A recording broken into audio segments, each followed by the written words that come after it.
And how are you, interweb? Welcome back to the Woulda, Coulda, Shoulda show. I'm your host, Kenny Glick.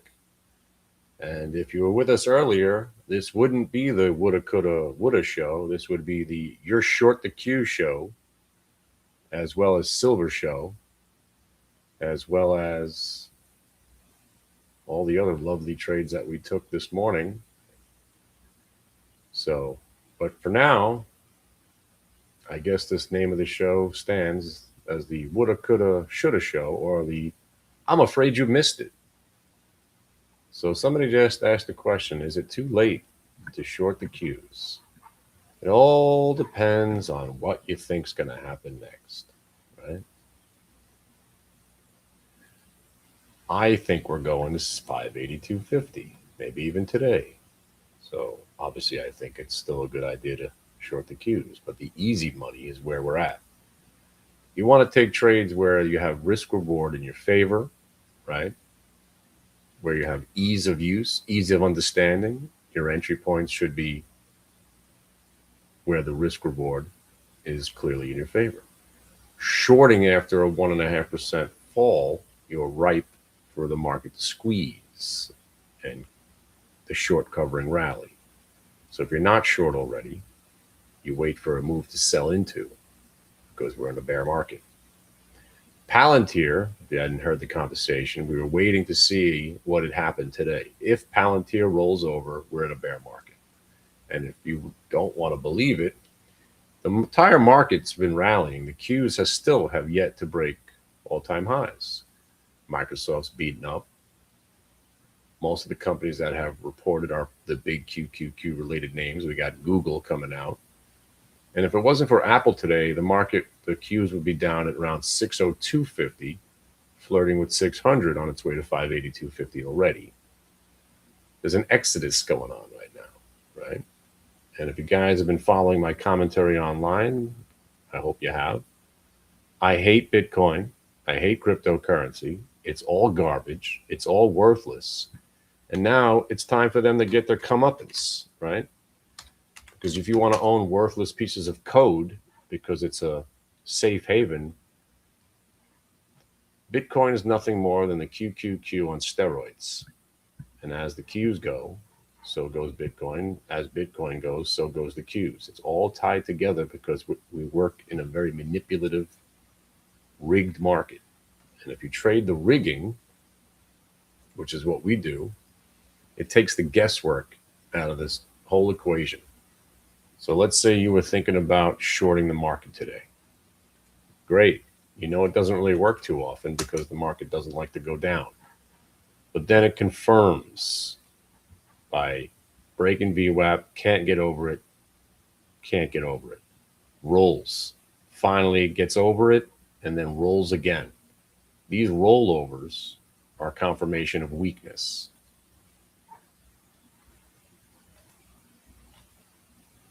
And then you look at your pal, UVXY. If the market is selling off and UVXY is accelerating to the upside, that means real money is being put to use.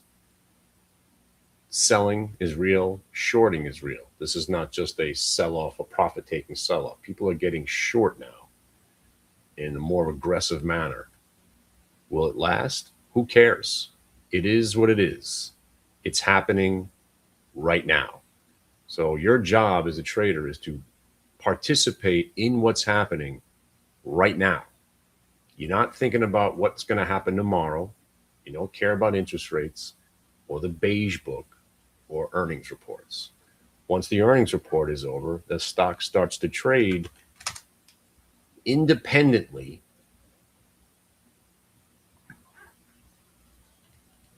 based on price action. The earnings are out, Uber's down. What do we look to do? Our default is to buy a stock that's reported earnings because it breaks VWAP, not because we think it's a turnaround in Uber, not because the CEO was on saying how great the quarter was.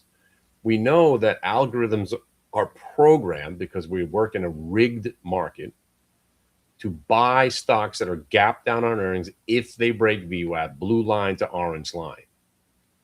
Stop right there. Blue line or orange line. You got paid.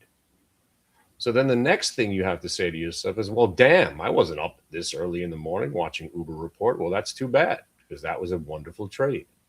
And then it rolled over back below the orange line, and that's where the trade ends. So you sell some here at 75, 77.50, 80, rolls over, you get out. And then you say to yourself, wait a second. So I missed the upside. What if the profit taking overwhelms the buyers? That is a great point. And then you wait for that to be validated. Can't back over the Briar Day VWAP, breaks the VWAP. So now you went from loving Uber long to shorting it. And then somebody said, well, where do you think the stock's going to go? I said, it's probably going to go back to the levels from where this whole trade started. And if you join me in the next couple of weeks, I'm going to be doing a class. We're going to sit here for 3 hours. And all we're going to talk about are all these trades that you just missed over the last 15 days. And I'm going to show you how to stay focused, which stocks you want to look at, and how to draw your own red lines, trade around the VWAP, and price. None of this is coincidental. I've been watching this stuff for 30 years now. I drew the red line here because that was my original entry from this morning. The VWAP break original. OG comes back to say hello. So if you missed it on the upside and you missed it on the downside, why not take a shot right here at 72 and change using that pivot as you're out, because you know how important it is. And then it gets back to the VWAP, sold to you, and it holds the VWAP and consolidates above it, almost back to the orange line already. So you missed it on the way up, you missed it on the way down. Why not get it on the way back up? Kind of like AMD or the Qs. You know they're going to put up a fight, right? Look, as soon as I sat down, what happened? Fake them out, shake them out. You haven't even got to the VWAP. How many times have you seen a market go straight down all day? Never. It's very rare. The algos are programmed to stop people out. You know that, right? So as a shorter, I'm still trying to stay short, but I have to cover on the way down. And now I just got stopped out again. I'm not covering until it breaks back over VWAP because I've been in from this pre-market session. That's me.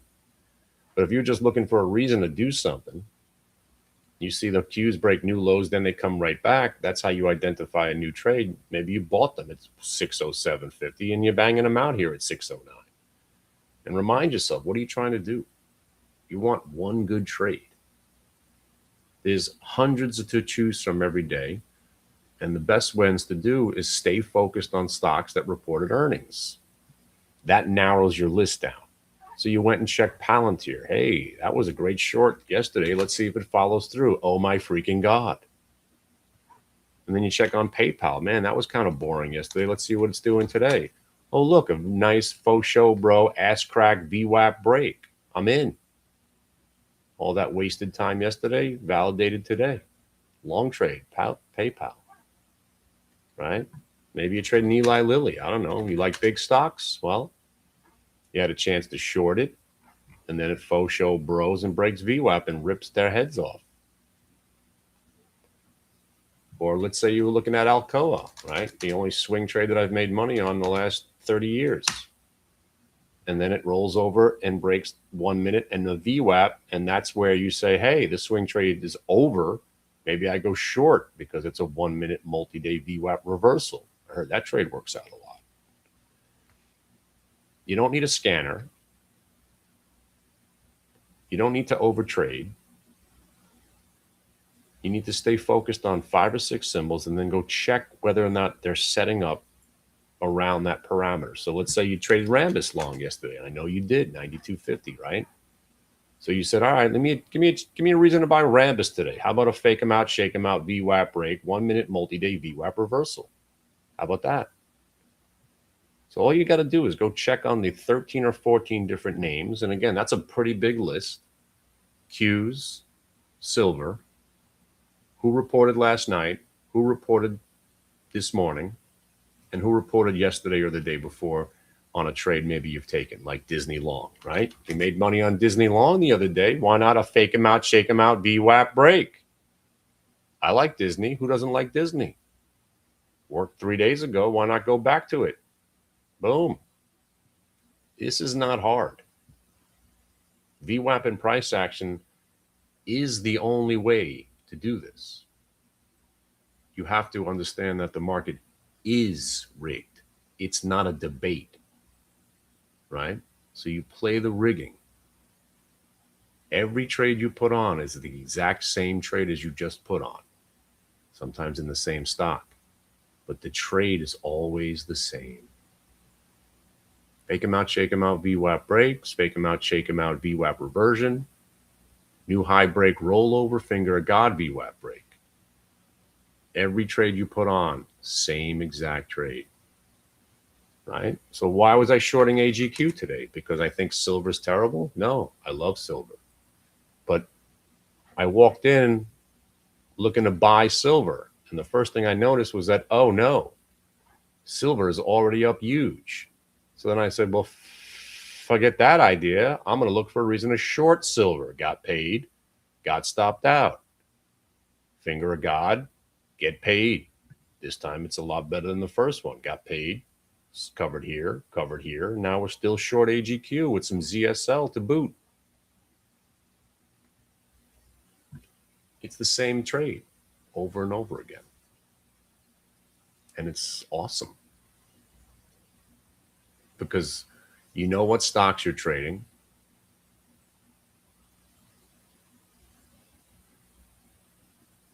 And you know the setups that work. So you're so far ahead of everybody else that's trying to figure this out. None of this is random. And if you don't believe this Palantir move is telling you something, it's telling you everything you need to know. Tech is dead. Qs are going to 582.50, maybe today. And Bitcoin is going to 66,000, then 50, and then zero. I know I'm exaggerating, but if it breaks 50,000, there's going to be an exodus. And then when it hits 20 grand, then we'll start buying it.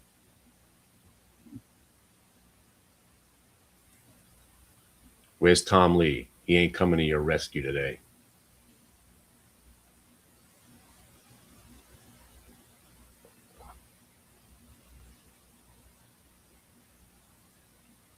So let me reiterate, maybe you haven't heard. I own nothing now. Sold Rambus, took my beat down on NAVN, sold SRAD, not an NVTS. I own absolutely nothing.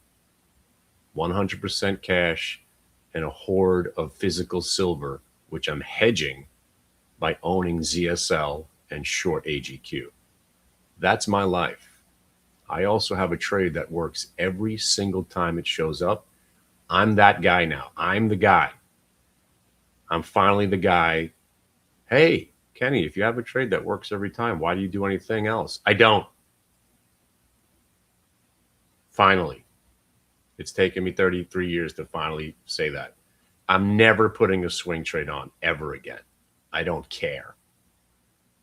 And by the way, when I launched my swing trading service called Kenny Glick's Secret Weapon, I promise you I'm never taking any of the trades.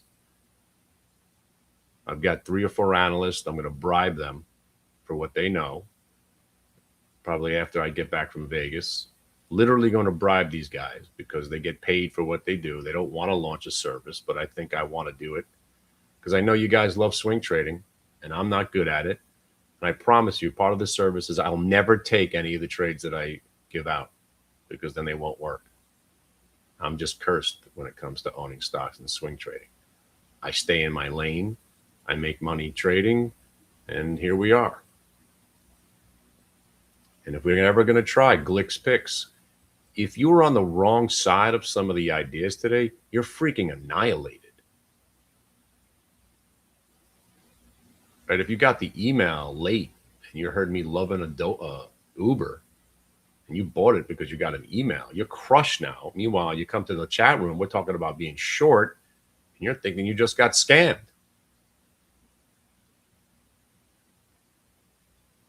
Trading, that's why I'm saying this is the greatest trading environment that has ever been. You're getting hundreds now of opportunities a day. On the boring days, you're getting 10 or 12, which just seems boring when you have days like today where everything's in play.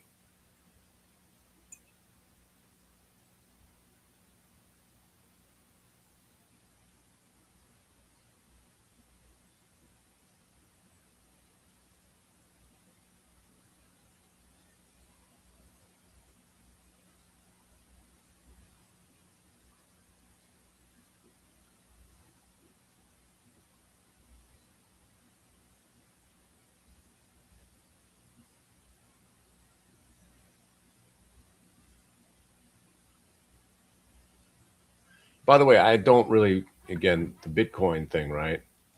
There's a limited amount of data as far as charting is concerned. But if you just take the 3-year chart, right? And now that we're breaking down under recent lows, right? It's just like a tech stock that's getting beat down. So the next level of support is here, 68,550. When that doesn't hold, look how nasty this can get, which is what I'm hoping for. Right there. That's the 50. The red line is around that 50.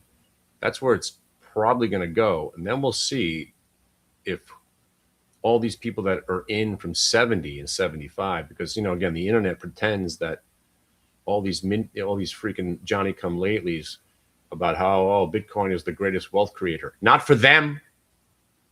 95% of people are in Bitcoin above at least 20,000. At least. Probably 40, 50, maybe 70, 80. That's why this 70 is scaring people. And they're going to get scared.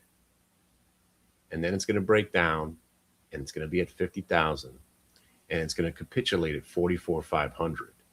And then, if you really get capitulation, you're going to get down to the last sell-off area, which is the 38. Then we'll see who's still chirping about buying dips. And all the while, Tom Lee will say the bottom's in. You go to 2 million. Market never goes down. Right. And now you understand why I hate bull markets. Because Tom Lee and Cathie Wood get heralded as genius champions when they're nothing but bull market cheerleading hacks.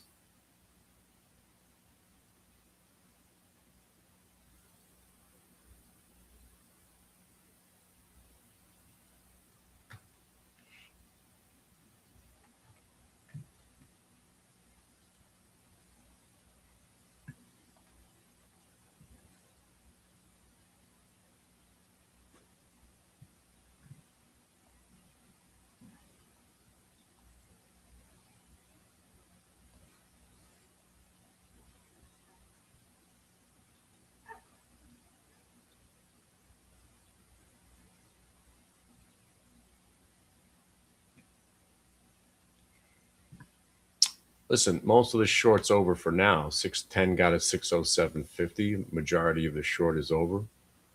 But now that we're underneath generational lows, which was the bottom, the Monday, sorry, I forgot what day now it hit it, but Sunday overnight lows have been breached. We stay under that, and then we roll one more time.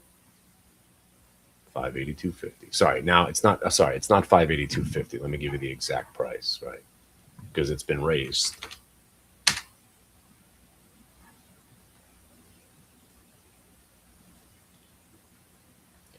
$584.13 is where we're headed.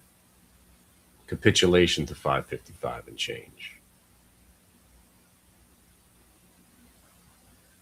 But if Apple's going to hang in there and Microsoft's finding some bottoms, Netflix found a little bottom, Tesla's always great, it's still going to be very difficult for the market to crash. There's too many people want the market to go up. The powers that be. Nobody wants the market to go down too much. And I only want it to go down so I could play the bounce, because it's going to happen. It's not like we're not going to bounce. The idea of sitting, I don't know if anybody ever sat through the market after 9/11. That's it. It took a terrorist attack for us to do nothing for a while. Those days are done. We're never going to sit around. The market's always going to be in play. And then you go back to, again, what are you actually trying to do? As a day trader, you don't think you could find one good trade in any market? Earnings reports are always happening. News is always happening. This market is too many moving parts now for it to sit around.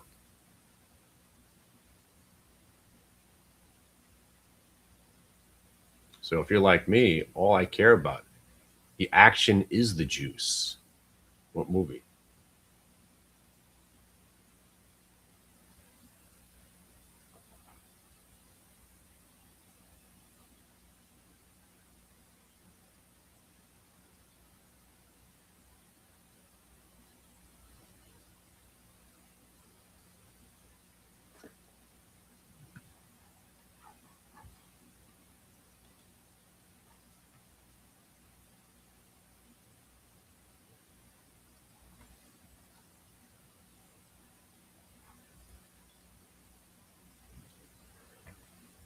There you go.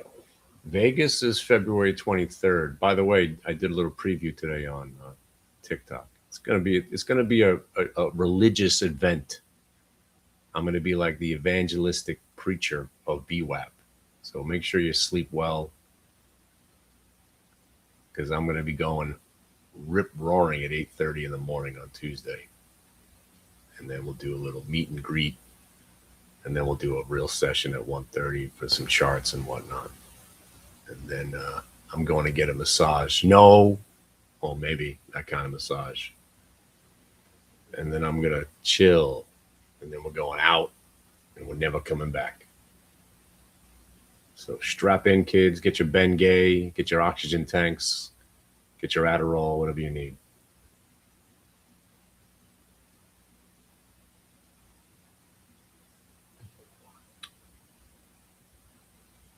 But make sure you don't miss the 8:30 session. That's going to be the fun one.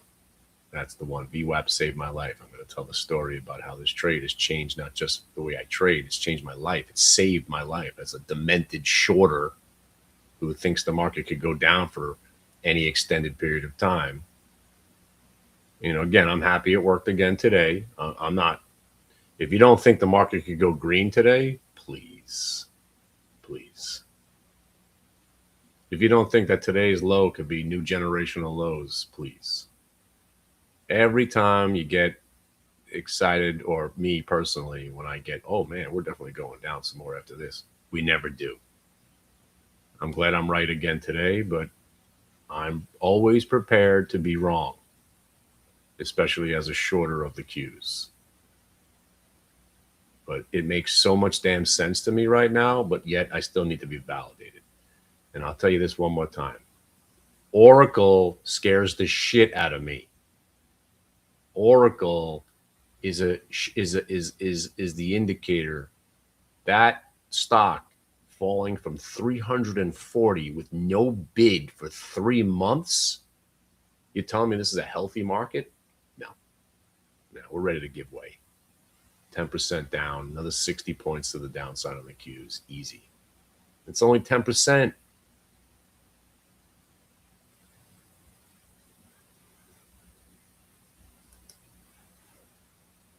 Just remember, I'm not talking about one thing. I'm talking about everything. Makes me feel very peculiar with talking about one person. I'm talking to get that through to you. I'm not just talking about one person. I'm talking about everybody. I'm talking about form. I'm talking about content. I'm talking about interrelationships. I'm talking about God, the devil, hell, heaven. Do you understand? Finally! Yeah, Hardy, you're so fucking dumb, I can't believe it. Oh. It makes me feel very peculiar. Peculiar? Very peculiar when you throw in something like that. Why? What does that mean? Peculiar, Hardy. Peculiar, Hardy. I want to tell you guys something. You just don't want to learn anything.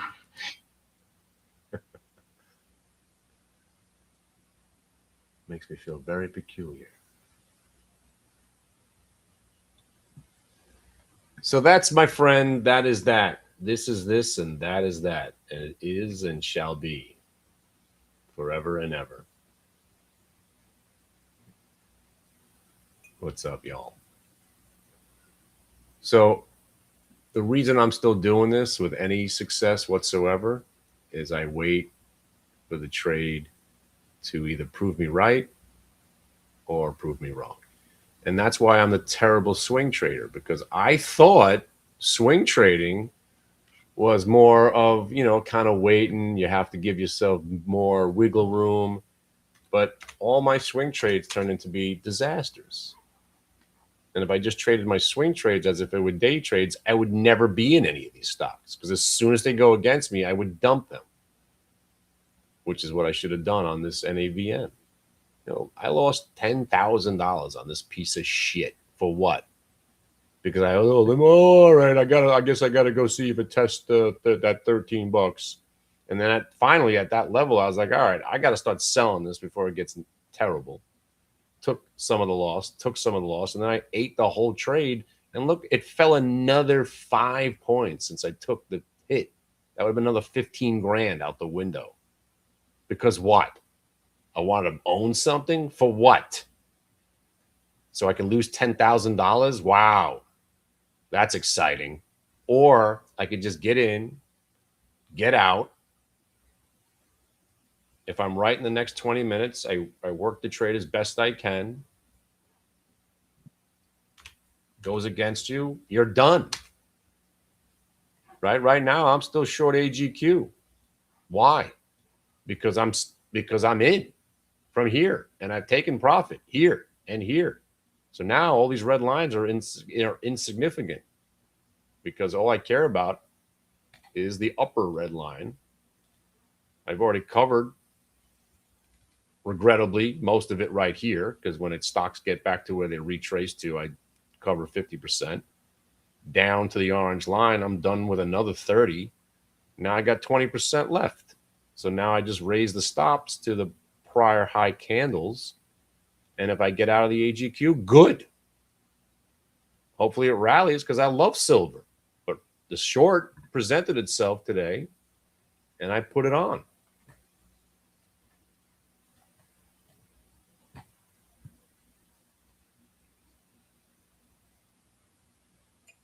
But swing trading is my downfall. That's why, and I'm not joking, I'm launching a service within the next 3 or 4 months. It's going to be Kenny Glick's secret weapon. Or I should just call it, don't try this at home. Because I'm not even going to put the trades on. I'm telling you. That's why VICR turned out to be a monster. DNN, incredible. But I got a team, these guys. I met one of them in Georgia. One of the other guys. And his 2 friends. And I'm going to bribe them for their information, because they're the analysts you want to listen to, because they get paid for what they do. They're not putting their analysis on Thinkorswim. You don't hear them making announcements to manipulate the market. Because if you haven't noticed, right, think about it. Remember SRAD? I was loving this stock, milking this bad boy. SRAD, trying to get my son a job there. SRAD, crashes. I bought more. Ooh, uptrend, yeah. I'm thinking it's not a swing trade for me. It was an investment. Ooh, bought more on the pullback on the earnings. Wow, oh my God. 25 got us 27.50. Where's Jimmy? 30, 32.50. And then what happened over here at 32.50? Upgraded and went down. And I was like, oh, look, it actually broke a new high. What happened the next day? They upgraded it again. And I was like, oh, you know what? Maybe I should lighten up. Sold some. And then it got upgraded another time. And look what's happened since the 3 geniuses with their MBAs and who crunch numbers and do all kinds of homework. And they have to tell people about how smart they are by putting their recommendations on Yahoo Finance and StockTwits and Twitter and blast them across the internet. What happens? This is what happens. Because either they're the dumbest, inept people, or it's complicit with their hedge fund buddies, which is the truth. They tell people to buy up here so they could start lightening up. They don't want to tell people that they're going to sell it. They tell you to buy it so they could cushion the blow of their buddies selling. A la Rambus. Haven't seen this stock getting upgraded in the last decade until here gets upgraded, and what's happened since. Thanks. Or, analysts that don't broadcast, that are running family money, what they call family office money, who keep their recommendations to themselves. Those are the guys I'm going to try to get to give us their ideas.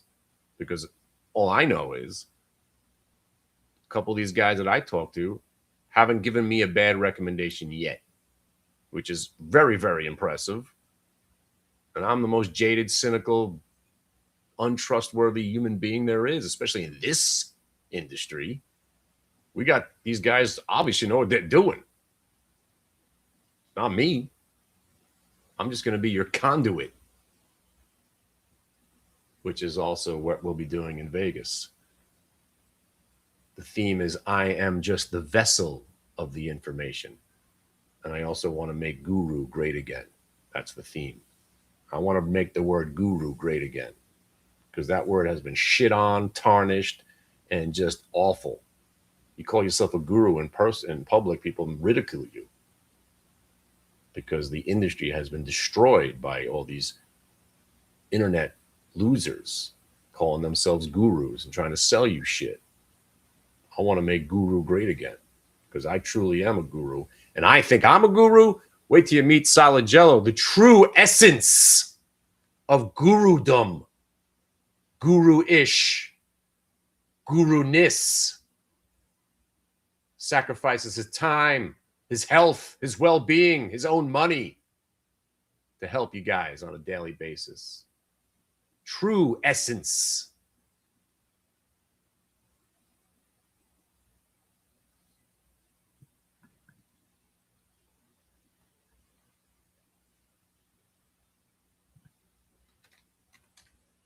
And just like Oracle, Palantir is a new indictment on the health of this market. You couldn't have had a better quarter. You got clandestine relationships with the CIA. Nobody wants to own your stock. The jig is up. Market's broken. We're going down.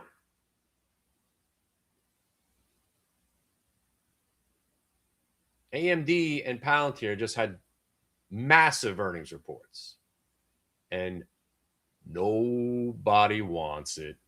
What's that telling you? It's not a bear market yet, but we're going lower. And Apple and Nvidia ain't going to save you. Amazon tonight ain't going to save anybody.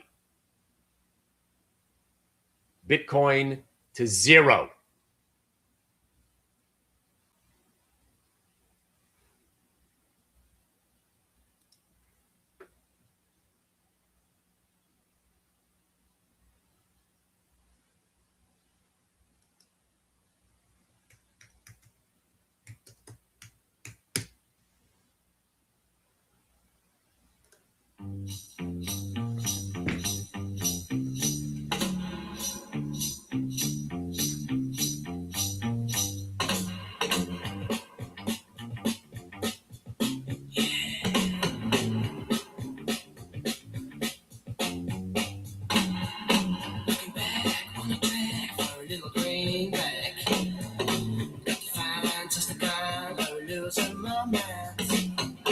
Outside in the night, I'm shining.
Yes.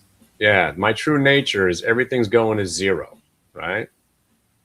And listen, the reason I love bear markets and markets getting slammed is that if you guys have never seen the movie There Will Be Blood, I have a competition in me. I don't want other people to succeed, especially somebody named Tom Lee, right? I get it. The market goes up most of the time. This guy is put on a pedestal and heralded as some sort of super genius. Change his story once, like I just did, right? I was all about market never go down, market never go down. If you've been hearing me talk the last 7 or 8 days, especially with the silver trade, I've been buying silver since 1987. And I said, this is the easiest short in the history of mankind. If this thing gets to 120, you got to be putting your life savings on a short. And I still think it's inevitably going to 150, 180, and 250. But when you go parabolic, nothing good happens. Silver just did what it took 30 years to do in 6 weeks. What did you think was going to happen? And again, it's not that I'm right about it. I still had to wait for confirmation. And that confirmation happened on Thursday night on the SI futures. If you guys were with us during the schmooze, right here, there's your confirmation that something was changing in the silver trade. You hit that prior day VWAP, you bounced the squeeze, and then you rolled over. That's the finger of God. Nothing good happens when the finger of God shows up. The F5 hurricane crushing the town underneath. And the reason I hate Bitcoin now is that every schmuck on the internet is trying to come to its defense. And I wouldn't have a problem if they would stop talking about silver in the same conversation. You're going to bash silver? We've been waiting 30 years, 40 years for this move. You can't let us have our moment? Fuck your Bitcoin.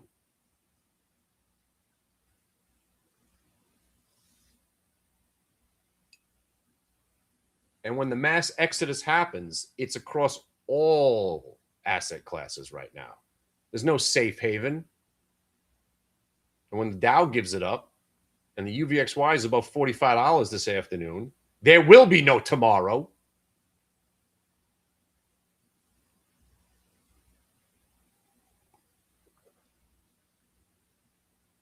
Right? The reason the mantra exists is that I've been a victim to a bull market my whole life. I did very well in 2000. I almost gave it all back. I was a crazy bull market guy. Market was going up every day. It was sick. But then reality hit me. I was like, wait a second. Stocks are not supposed to go 400% in a month and a half. This can't end well. My father and I were having a couple of conversations. I was like, well, you know, there's a thing called shorting. I've never tried that before. I'm going to start shorting stocks. And I was getting killed for about a month and a half. And then the market crashed and I cashed out. Watched stocks go from $300 to zero.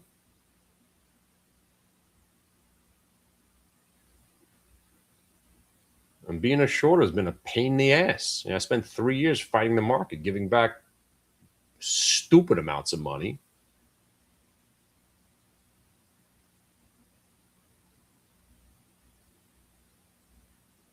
Finally pulled my head out of my ass and said, all right, I got to join the winning team here. And that's what we've been doing for 10 years now. So if I'm going to be short something, it has to hit every freaking metric I need. UVXY needs to be going up. The VWAP has to be breaking.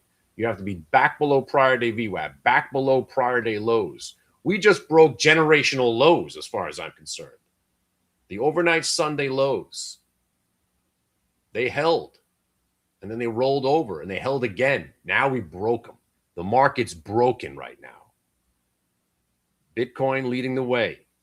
And if you're in Bitcoin, you're in for some more pain. Right? Because now we're about to break those lows. What's going to happen next? Exodus. Everybody runs for the exits at the same time. Right? And you're going to break down.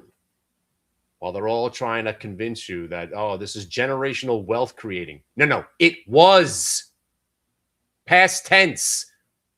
Buying something at 80,000. Who's making generational wealth on something that's already at 80 grand? Nobody.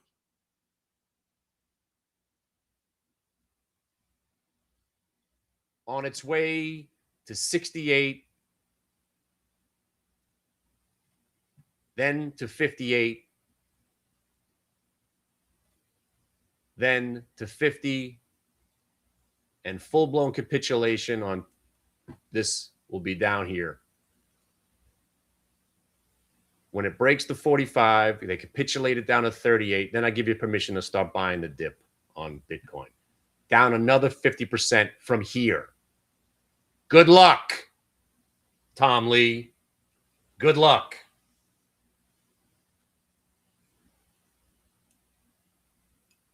You think Tom Lee's coming on CNBC? Hey, maybe I got this one wrong. Yeah, okay. They'll say the same shit like the cyborg that he is.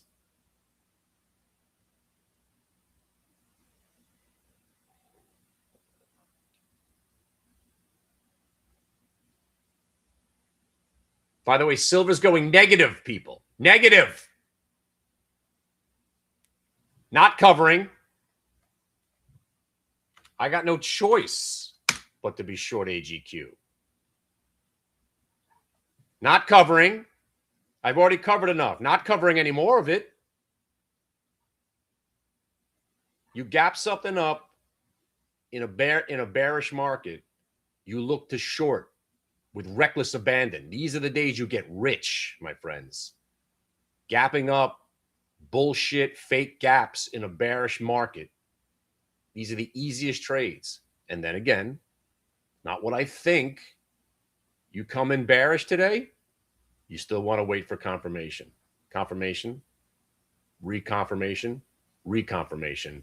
And now the trade's on. And there's no way I'm getting out unless they rip it from my cold, dead hands. And that would be around 168 and 173.69. Right now, I've got zero reason to be thinking I'm getting out of this thing.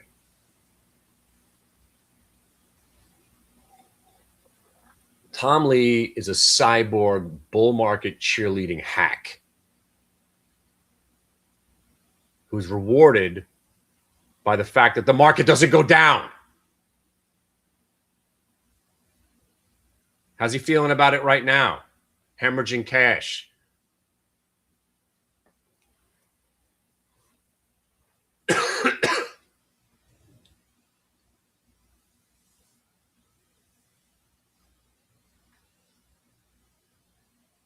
So if you ask me again, is it too late to get short the Qs?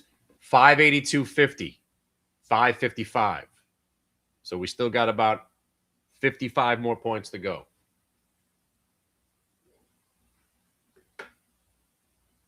The risk reward's getting against you, obviously, the lower we go.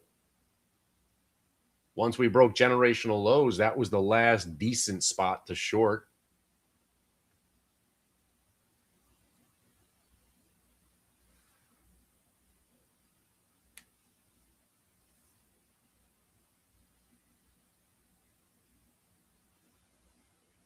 And that's why we call it the finger of God.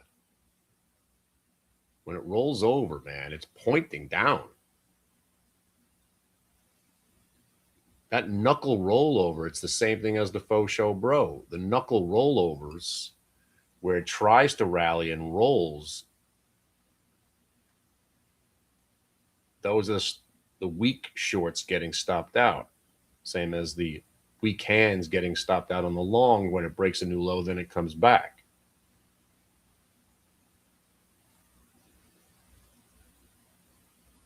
But right now, we're just in the milking stage of these Qs and AGQ, right? I got no problem I want out. I want to get stopped out. And if you're still short Palantir, look at this freaking disaster. Look at this thing. That's algorithmic selling. Look at that. You broke trend once. But if you're just using VWAP as your trailing stop, you're still short.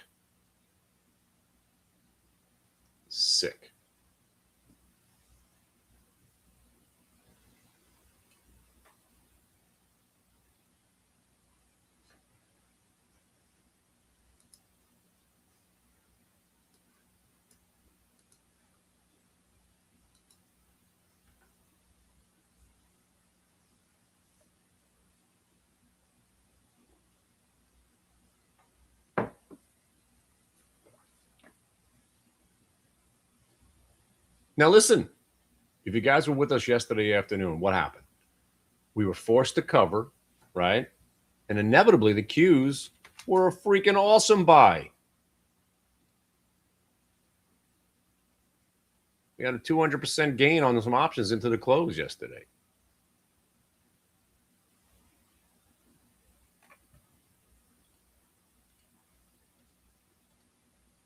And you'll probably get that again today. No bid closes are very, very rare. There's always a short covering rally. But you just wait for the foes and the shows. Right now, it's still, yeah, right there. See that candle right there? Even if you missed it, right? Look how it came back to test it, never broke down. And then you're just buying into this move. The 612s, I think you guys were buying them at 160, 180. They wound up going to $5. It's pretty amazing. This is the greatest trading I've ever seen. And as a day trader, there's too much to do. Even on the boring days, there's still 3 or 4 trades that, that whatever day that was where we did 2 trades. Oh, that was Monday. The Qs were going up. There's nothing you could do about it. We were in a buy program. There's nothing to do. Disney, long, and a small AGQ trade. That was it. Fast forward to today, there's 10,000 trades going on everywhere. Sick. Quantum's rolling over, breaking yearlies and double decade lows. All the drone stocks getting smoked. All those critical metals and USARs and nuclear stocks that look like they were about to break out getting hammered. This is a great trading market. Best kind of market is massive chop sideways. As long as it's not dead sideways. If we're going to sit in a range, for instance, this stock UUU, right? We're talking about the last couple of days. A couple of days ago, it was garbage. Short, wonderful, got crushed. Next day, breaking VWAP, ripping. Faux show bro, ripping into the close. You want to own stocks? Why? Just trade them. The next day, absolutely hammered. It's a great stock to trade. You need to own it. Why? For what? Thing moves in 20% increments every day. You need to own it. For what? So you can watch it go round and round and round and make zero money? This is a trading market. Every day you take the opposite side of the other trade. It's great. That's the market you want to be in, where you could crush on the way up, the next day crush it on the way down, the next day crush it on the way back down, and then tomorrow you look to play it again on the way back up. All the while, the guy that owns it has got nothing to show for it. That's the kind of market I want to be in, where nobody else makes money except us.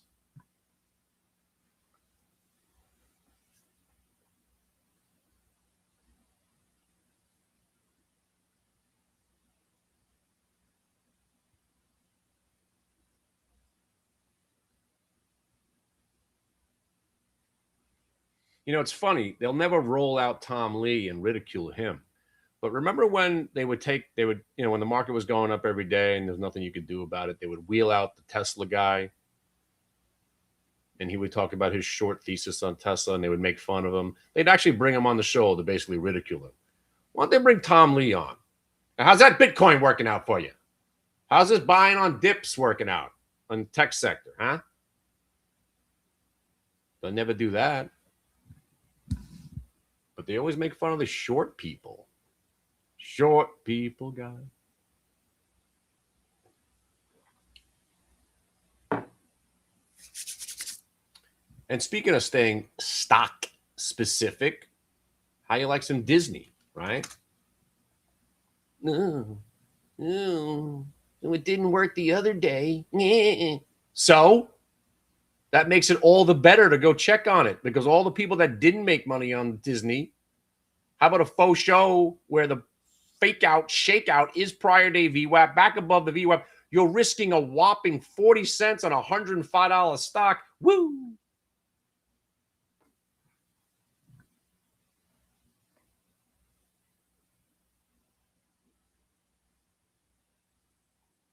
Disney's not in a bear market right now. You pick your spots. Disney, right? You love yourself some Disney. You love yourself some PayPal today, right?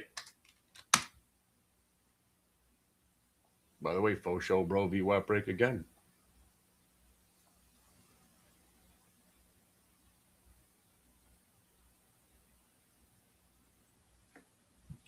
Now let's talk about this QQQ short that probably is going to have to come to an end soon, right? Little capitulation, forward in the show. Here come a mini bro. You're already back above the 605. 605 tends to get you 607.50. You're about to break back above levels where you broke down from earlier. So as a shorter that doesn't live the delusion, you got to do something here. So if the shorters are going to start covering, that's where you start maybe thinking about going long to play the 4-point move like yesterday.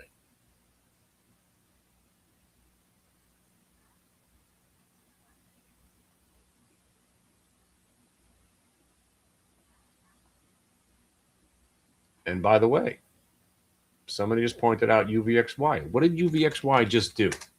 It just got hammered. What's that tell you? That the bounce is amongst, we're walking amongst the moment. Here it is. If you were ever going to play a bounce on the market, UVXY just said, give something a shot. Maybe you're looking at AMD just holding 200. Maybe you're looking at those Qs. UVXY is your guide. And if UVXY starts to really plummet, then the bounces become even bigger.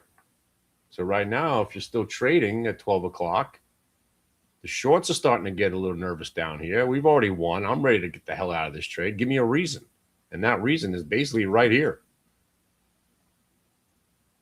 That's the 606.71, where I probably should put my order out. By the way, I sold the SQQ, and look, it was a good sell, but it really wasn't a good sell. Felt right at the time. Sold at $70.43 for good luck, and then I got stopped out at $69.90. And then all it did was faux show and make its move. But right now, if you were long the SQQ still, that's the short Q I'd be getting out, which is meaning that the Qs are probably going higher. UVXY is coming in. And next thing you know, you got new trades starting to set up, like AMD long. Hang on a second. Actually, maybe I want to join in. Well, and kind of missed the perfect entry. Whoop. You know what? I missed 2 entries. They just flashed some big size at 203, so it kind of makes me interested. You know what? I'm staying out of it. I was just about to buy it, but I missed 2 points. Could wait, see what happens at 202.50.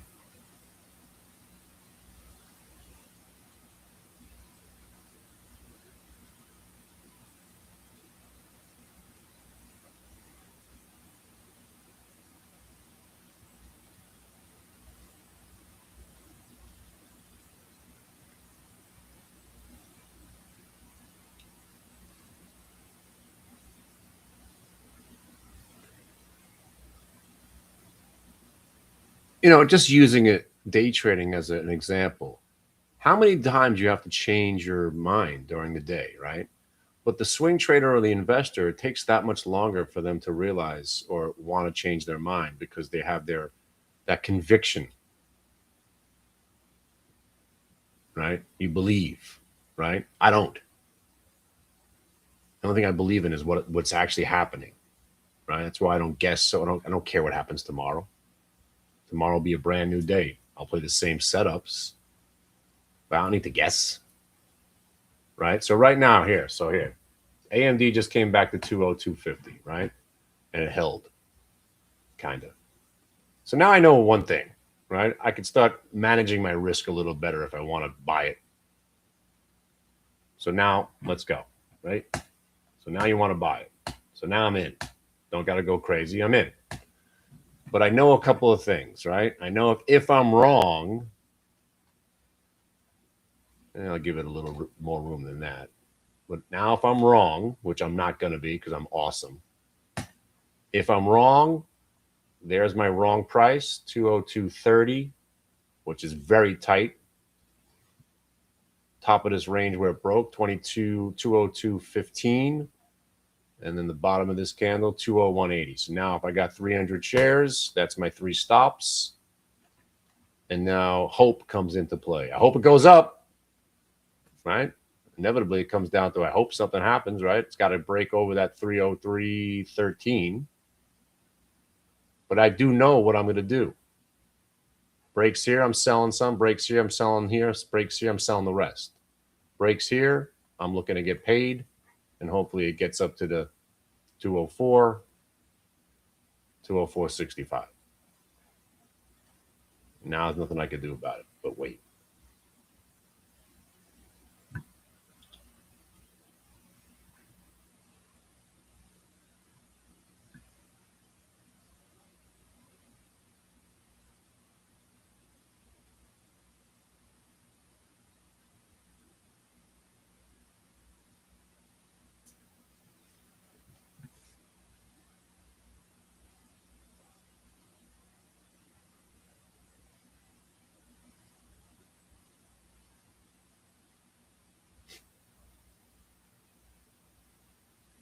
Holy Mormons. Who's that?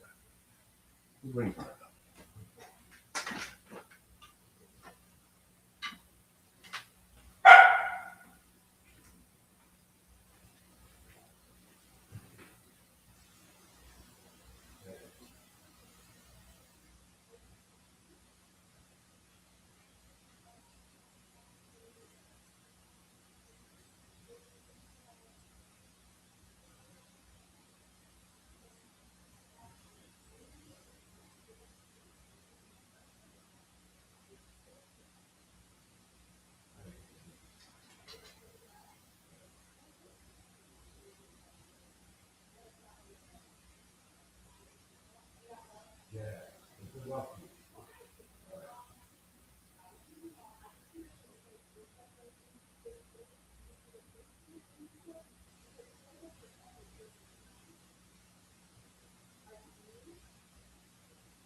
It's a tough racket. Door-to-door window sales. Wow.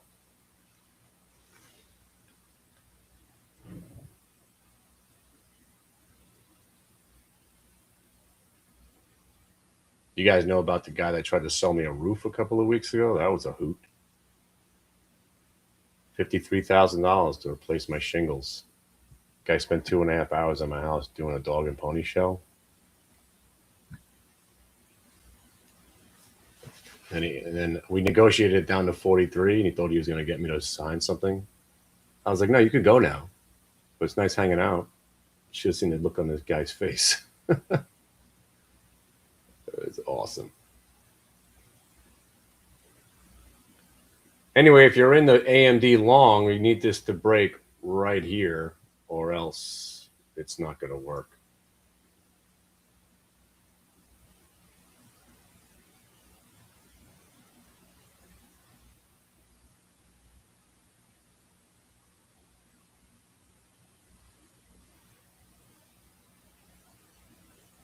Speaking of that, should be looking to buy Palantir soon, too.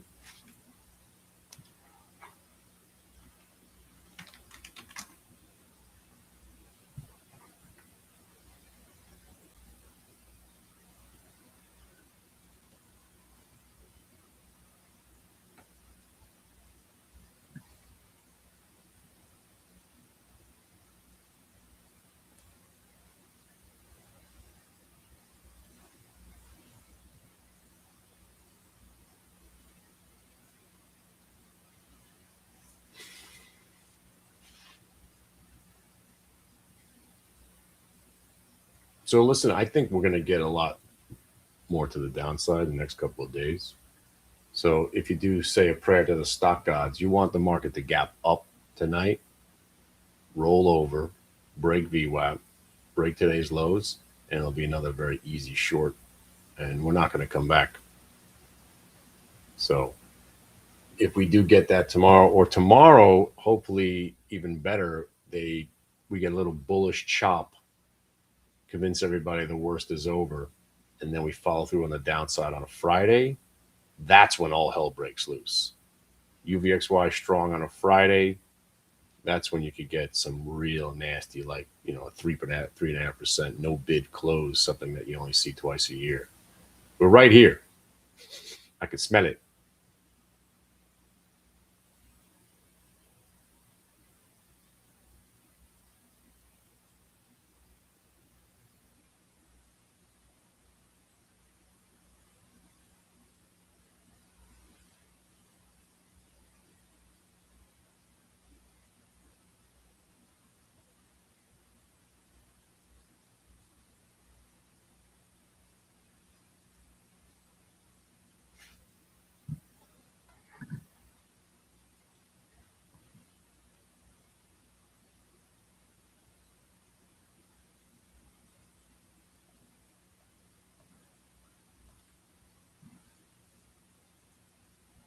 What happened? Oh, yeah. AGQ. All right. Well, if you tighten your stop up, you're out. Upper orange line, last stop, you're still in. I got a couple of contracts left. Where is it? AGQ, AGQ, AGQ, AGQ. Yeah, I'm still in. I got 2 contracts. ZSL, I'm still in. I'm not getting out of that yet.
Holy shit! Did Matt Kolb die?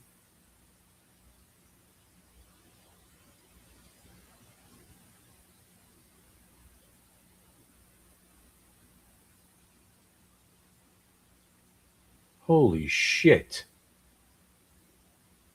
You guys know our Matt Kolb? He was the guy from Benzinga. Holy shit! No way.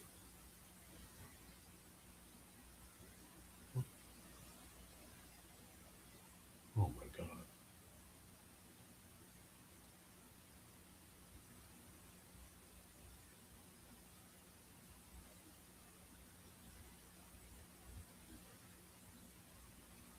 Oh man.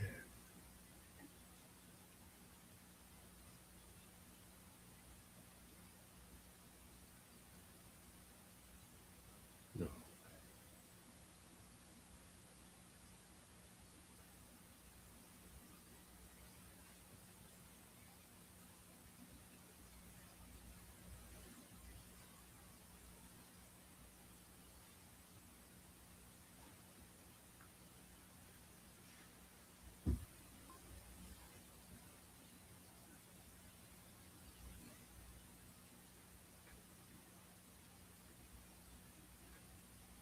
I'll be right back.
Well, my friend died, so what the hell?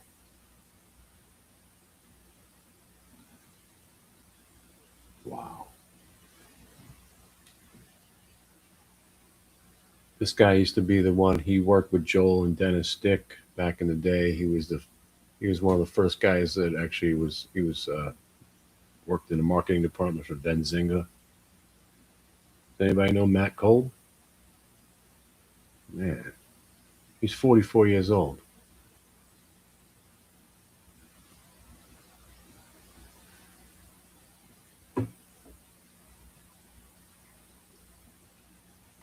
God damn, man.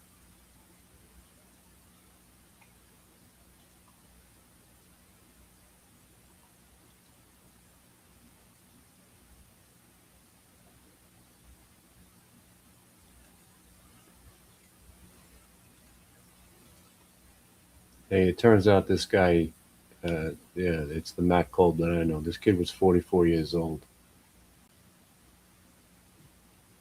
Guy scraped me off the ground at one of those when I had my drinking problem. Saved me at one of these events. I mean, I was in bad shape. Next thing you know, this guy takes me up and brings me to his hotel room. Saved my life.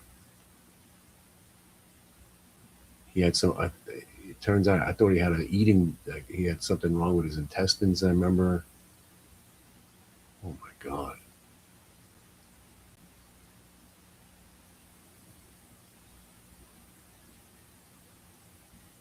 Oh my god. 44. Oh man. We had him on our show. He was one of our first schmooze guests. Wow. Jesus.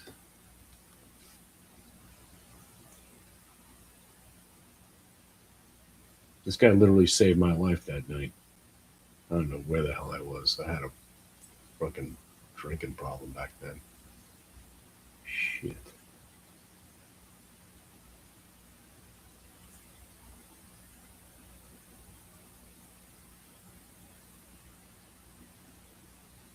Wow.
Man, me and this guy Kyle and Matt, we had the best time at the Traders Expos. He was always there.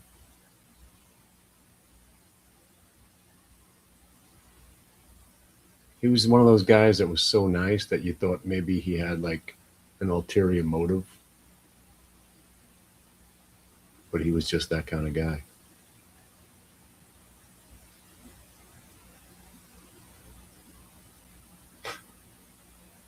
Oh my God. See, none of this is worth anything without your health. Man, I knew he was sick. And the last time I spoke to him, he's like, yeah, I'm in bad shape, buddy. Never imagined. Wow. It sucks. Wow. All right, I'm going to go. I want to go call a few people that knew Matt.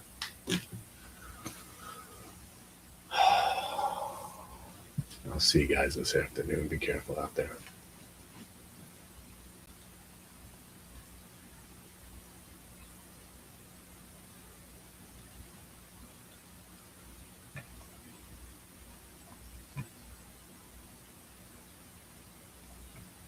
I'll see you guys. Yeah, he was like the nicest guy. And it's hard to find in this industry. Yeah, he was awesome. Smart guy, too. Really smart. He helped build Benzinga.